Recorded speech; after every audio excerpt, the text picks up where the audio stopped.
하나님의 말씀은 시편 59편의 말씀입니다. 이 시편 59편의 말씀의 배경을 보면은 그 앞에 여기 기록되어 있는 것을 볼 수가 있는데, 사울이 사람을 보내어 다윗을 죽이려고 그 집을 지킬 때라고 기록되어 있죠. 이 어떤 내용이냐? 사무엘상 19장의 내용입니다.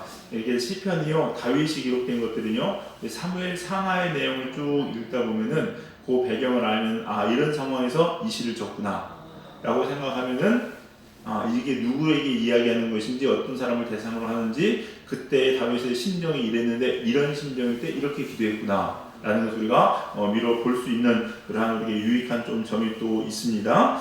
뭐 배경을 보면요, 사무엘상 19장의 내용입니다. 이게 어떤 내용이냐? 이거는 초반기입니다. 그러니까 사울의 초반기. 다윗이 블레셋과의 전쟁에서 골리앗을 죽이죠. 승리를 합니다. 그리고 이제 다윗이 사울에게 신뢰를 얻습니다. 그리고 백성들에게도 칭찬을 받죠. 근데 문제는 백성들이, 특히 여인들이, 다윗은 만만이고 사울은 천천이다, 이런 바람에 사울 안에 내재해 있던 이 시기와 질투를 막 이렇게 깨우잖아요. 그러니까 그때부터 사울이 다윗을 가만히 주목해 보기 시작했다, 성경은 이야기합니다. 그리고서 이제 다윗이 행하는 것마다 지혜롭게 하고 행하는 것마다 잘해서 이제 정말로 백성들이 다윗을 너무 좋아하는 거예요.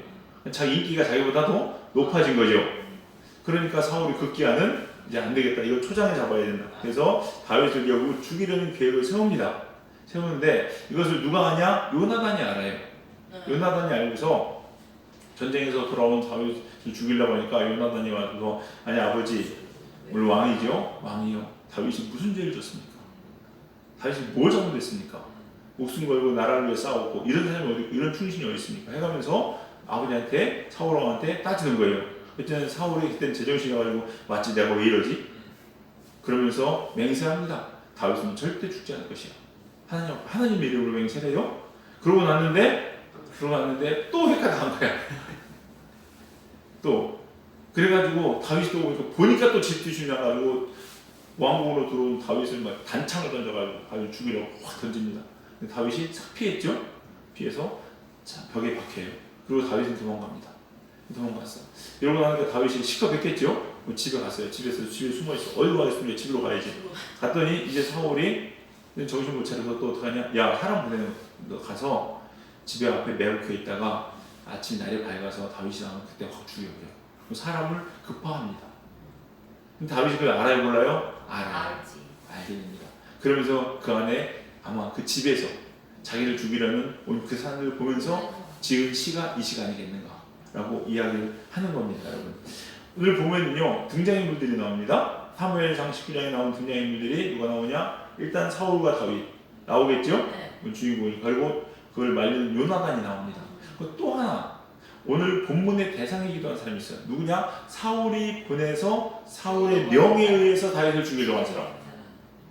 이 사람들 이름은 기록되어 있지 않지만 어쨌거나 지금 다윗이 바라보고서 이 시를 쓴 대상들은 사울이 보낸, 어떻게 보면 죽이려는 사람들, 이런 사람, 암살자란 말이에요. 이런 사람들을 보면서 다윗이 하나님께 지금 기도하는 것을 볼 수가 있습니다.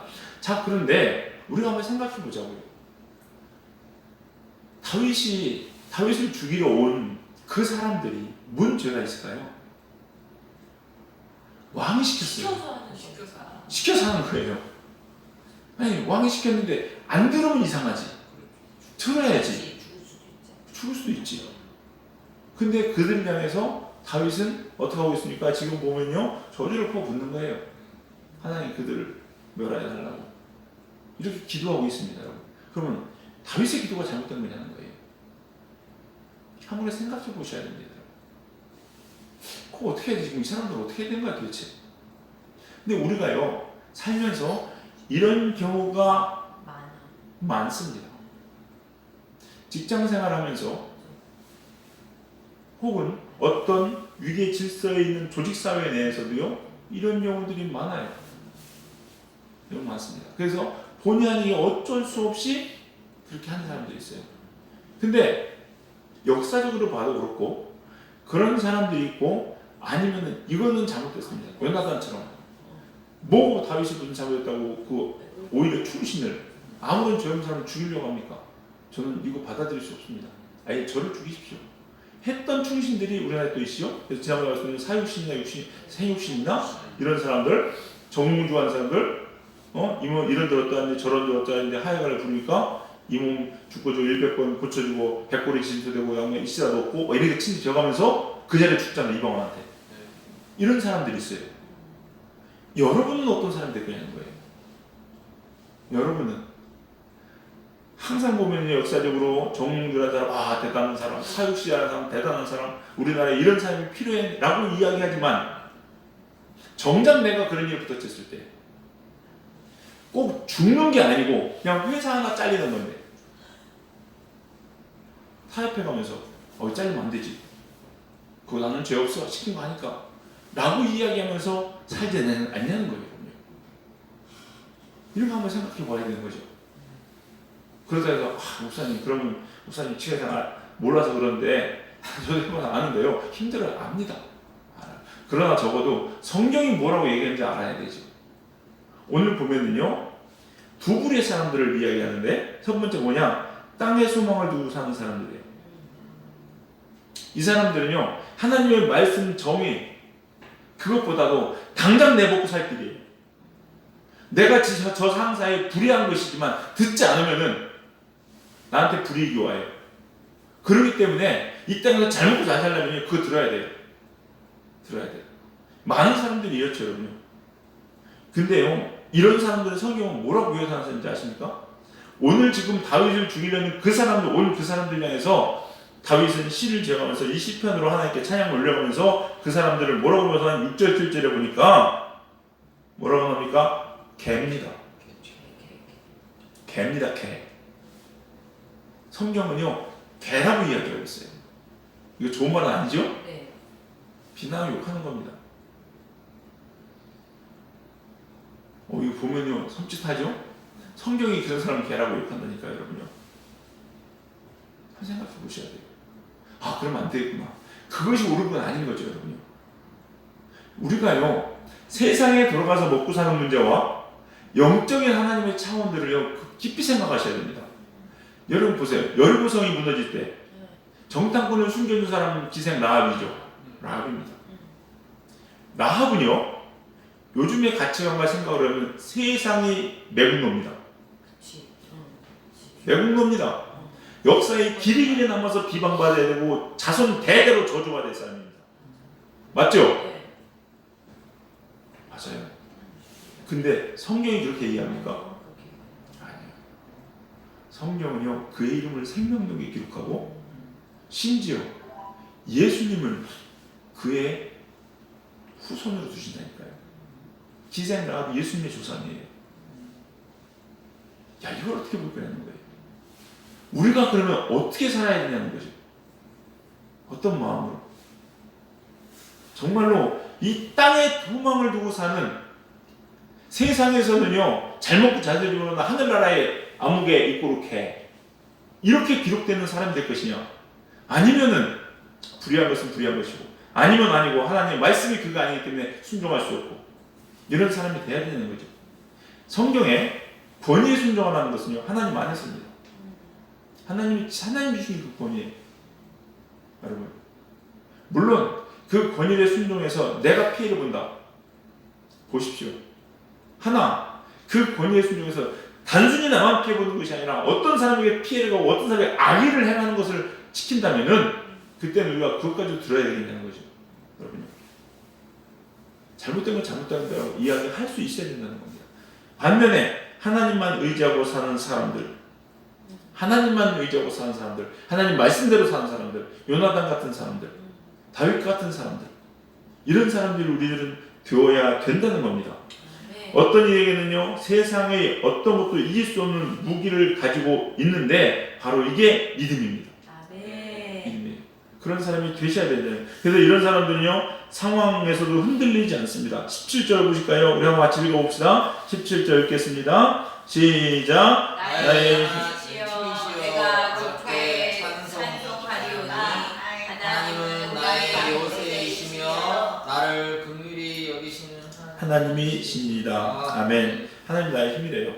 하나님을 나의 힘으로 삼고 살아가는 게 바로 하나님을 의지하는 사람들이라는 겁니다.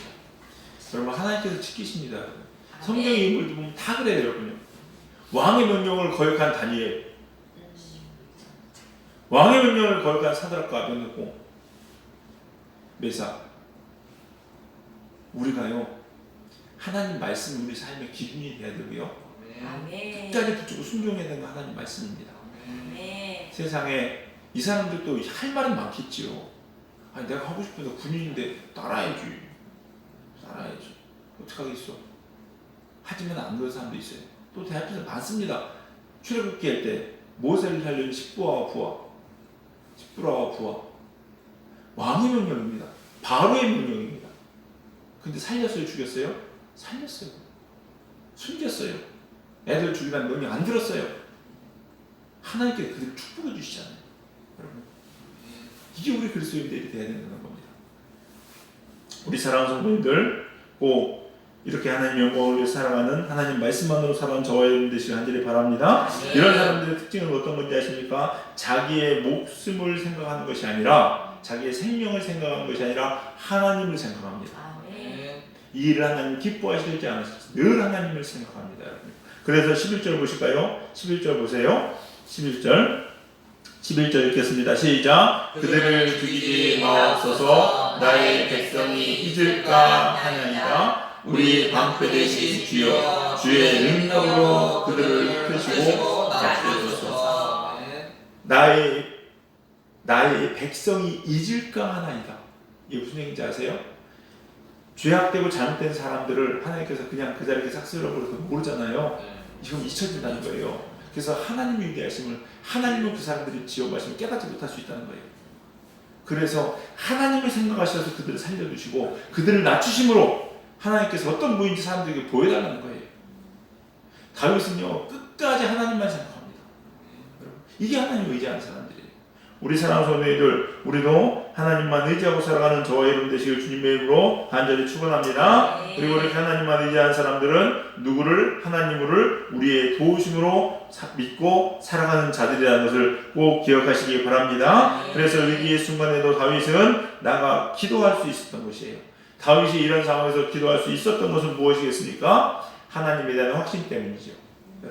여러분이 불의한 일들을 접하게 될 때, 혹은 이런 갈등이 있을 때 하나님께 기도하는 것은요, 뭐겠습니까? 하나님께서 이런 모든 일들을 다 해결할 수 있으라는 그 마음, 그 믿음이에요. 그렇기 때문에 기도하는 거예요, 여러분. 믿음이 없는 사람은 기도 못합니다, 여러분요. 기도가 별거 아닌 것 같죠? 믿음이 있기 때문에 하는 겁니다. 믿음 없으면 절대 기도 못해요, 여러분. 그 기도할 시간에 다른 거 하죠. 왜? 되지도 않을 일 가지고 기도하고 앉아있습니까? 어리석은 것처럼 보이는 거예요. 믿지 않는 사람들은 기도하는 게 어리석은 것처럼 보이는 거고요. 보이지 않는 하나님을 의지하는 것처럼 세상에 미련하고 답답한 일이 없는 겁니다. 그러나 우리는 믿음이 있기 때문에 이 세상에 가장 중요한 게 무엇입니까? 기도입니다. 붙잡고 살아가는 거죠, 여러분. 또 다윗이 기도할 수 있던 것은요, 자신의 기도가 하나님 뜻에 합당한 것이라는 것, 즉 자신의 기도가 하나님 앞에 진실된 것이라는 것을 고백하기 때문에 기도할 수 있는 거예요. 우리 사랑하는 성도님들, 이렇게 기도할 수 있는 저와 여러분 되시기 바랍니다. 우리가 요한일서 5장 14절 15절의 말씀을 읽어드립니다. 그를 향하여 우리의 가진 바 담대함은 이것이니, 우리의 가진 바 담대함이래요. 그러니까 세상에서 불의한 명령을 받거나 불의한 일을 대할 때 우리가 그것에 굴하지 않고 담대할 수 있는 건 이것이 됩니다. 그것이 무엇이냐? 그의 뜻대로 무엇을 구하면 들으십니다. 그의 뜻대로, 하나님 뜻대로 우리가 기도하는 거예요. 그럼 들으시라는 거예요. 우리가 무엇이든지 구하는 바를 들으시는 줄 우리가 안즉 우리가 그에게 구한 그것을 또한 얻을 줄 또한 아느니라. 아멘. 그렇기 때문에 기도할 수 있는 거, 구할 수 있는 겁니다. 우리 사랑하는 성도님들, 세상에요 의지하고 믿어야 될 것은 하나님밖에 없습니다. 우리가 붙잡아야 될 것은 하나님 말씀입니다. 그것이 살 길이고 생명이고 축복입니다. 그러기에 오늘 또 우리 사랑하는 성도님들, 세상 살면서 혹 이러한 불의한 것들이 우리에게 다가오고 우리에게 제한이 들어온다 할지라도 불하지 마시고 위기의 순간에도 다른 데 보지 마시고 기도하심으로 하나님께서 건져주시고 해결해 주시는 은혜를 경험하면서 더 하나님께 깊이 갈 수 있는 하나님의 사람들, 하나님 말씀으로만 그 토대 위에 살아가는 저와 여러분 되시기를 주님의 이름으로 간절히 축원합니다. 기도하시겠습니다. 사랑과 은혜가 풍성하신 주님 감사합니다. 오늘도 이 새벽에 하나님의 귀한 성을 들려주시니 감사합니다. 하나님, 이 세상은 공중권세 잡은 사탄들을 우리를 이런 모양 저런 모양으로 유혹하며 때로는 겁박하기도 하고 때로는 하나님 우리의 생각을 꺾으려고 하기도 합니다. 하나님, 그때마다 우리가 붙잡아야 될 것은 내 눈에 보이는 것들이 아니라 하나님 말씀임을 꼭 기억하게 하여 주시옵시고, 하나님 말씀이 옳다는 것들, 하나님 말씀이 가르치고 하나님 말씀이 지시하는 것들만 순종할 수 있는 하나님의 사람들 다 될 수 있도록 인도하여 주시옵소서. 힘들고 어려울 때마다 무엇보다 주의 전에 나와 하나님 앞에 무릎 꿇는 것이 우리의 삶이 되게 하여 주시옵시사. 믿음으로 구하고 믿음으로 응답받아 이 세상을 넉넉히 이기는 복된 성도님들의 삶 될 수 있도록 인도하여 주시옵소서. 오늘 이 새벽에도 주님 앞에 나와 한번은 기도의 제목들 주님께서 하시는 줄 믿사오니 들으시고 응답하여 주시옵시사. 하나님의 뜻이 이루어지고 하나님의 영광들이 우리들의 삶을 통하여 이루어질 수 있도록 은혜 내리워 주시옵소서. 성령님께서 이 새벽에도 우리와 함께 하시니 감사드리며 예수님의 이름으로 기도드렸사옵나이다. 아멘.